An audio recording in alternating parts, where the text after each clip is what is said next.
Hello et bienvenue dans cette nouvelle vidéo. Je vais t'expliquer comment dissocier la tétée ou le biberon de l'endormissement de ton bébé. Si on se retrouve ici, c'est que ton bébé ne s'endort pas sans le sein ou le biberon dans la bouche. Il se réveille plusieurs fois par nuit et ne se rendort pas sans ton sein ou le biberon. Du coup, tu ne comprends pas. Tu cherches une solution bienveillante, sans pleurs, sans dressage, et tu veux dissocier la nourriture de l'endormissement. Tu rêves d'une nuit complète. Évidemment, tu es épuisé par ces réveils nocturnes. Ici, je te donne donc 3 clés afin de dissocier la tétée ou le biberon de l'endormissement de ton bébé. La première clé, c'est de se poser les bonnes questions. Qu'est-ce qu'une bonne question? Est-ce que tu es prête à changer de stratégie? As-tu assez d'énergie et de soutien à y consacrer? Quel est le genre d'endormissement que tu souhaites? Évidemment, il y a vraiment plusieurs sortes d'endormissement. Est-ce que tu veux complètement que ton enfant soit autonome ou alors est-ce que tu cherches quand même à avoir une certaine proximité avec lui au moment du coucher? Comment imagines-tu ta nouvelle stratégie d'endormissement? Quelles sont les choses que tu ne veux plus et pourquoi? Quelles sont les choses que tu veux et pourquoi? Et souhaites-tu arrêter l'allaitement? C'est possible aussi. Deuxième des clés, observe ton bébé. Je crois que je ne le dirai jamais assez, mais c'est vraiment très très important d'observer ton bébé avant de commencer une quelconque stratégie. Est-il dans une phase de régression au sommeil? Tu vois, je t'ai mis plusieurs chiffres entre parenthèses, ça correspond au mois où ton enfant fait possiblement une régression au sommeil. Qu'est-ce qu'une régression? Je le rappelle, c'est un moment surtout d'évolution dans la vie de ton bébé. C'est au moment où il va commencer à se retourner, où il va il va commencer à marcher, où il va commencer à parler.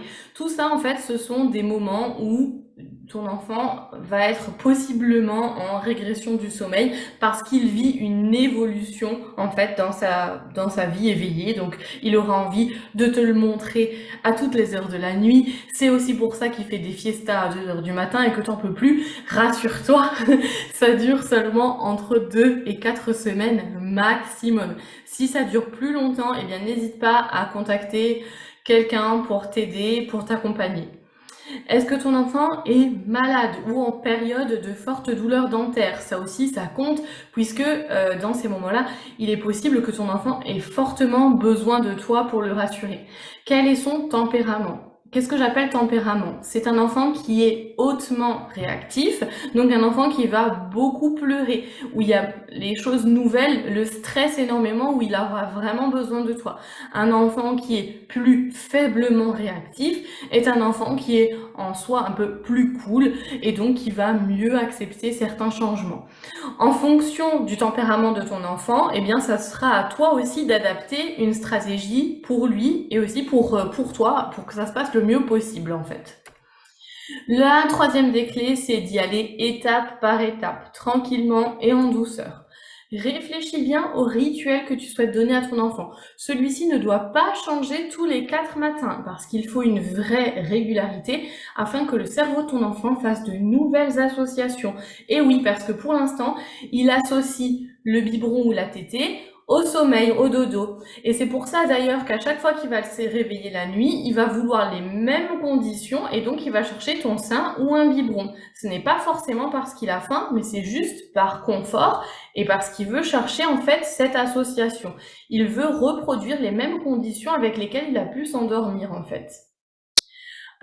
Donc il lui faut un certain temps pour créer de nouvelles associations et aussi pour qu'il ne soit plus stressé par ce changement. Et ça peut prendre jusqu'à 3 semaines, jusqu'à 21 jours, sachant que la plupart du temps, quelques jours suffisent, mais c'est vrai que voilà, il faut quand même prendre conscience que ces habitudes, ça peut être changé, oui, mais ça peut prendre aussi un certain temps. Éloigne la tétée ou le biberon du moment du coucher. En effet, jusqu'à maintenant, s'il a cette habitude, c'est que possiblement ton enfant est endormi avec ton sein ou avec un biberon. Et bien là, l'idée, c'est de vraiment en fait éloigner ce moment pour le nourrir du moment du coucher. Essaye de le faire, pourquoi pas, tu vois, dans une pièce de vie, Éviter la pénombre à ce moment-là, parce qu'à ce moment-là, c'est vraiment l'idée, c'est de le nourrir et pas qu'il s'endorme en fait sur le biberon. Donc on va vraiment éloigner ce moment du coucher afin de le dissocier vraiment. Et aussi, tu peux commencer par l'habituer pour les siestes. Les siestes, c'est un moment qui est propice pour pouvoir changer d'habitude parce que ton enfant, il se sépare de toi, mais pas trop longtemps. Tu vois, il va se séparer de toi juste pour 1 heure, 2 heures, voire 3 heures, mais c'est pas très long.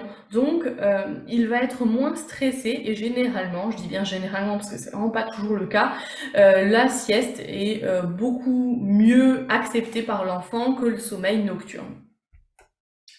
Et au fait, je suis qui, moi, en fait, pour te parler de tout ça? Eh bien, je m'appelle Rosanna, je suis consultante en sommeil pour les enfants de 0 à 10 ans. Je suis aussi formée au sommeil du bébé RGO. Donc c'est vraiment quelque chose de très spécifique auquel j'ai voulu me former parce que je vois qu'il y a beaucoup maintenant de bébés dits RGO.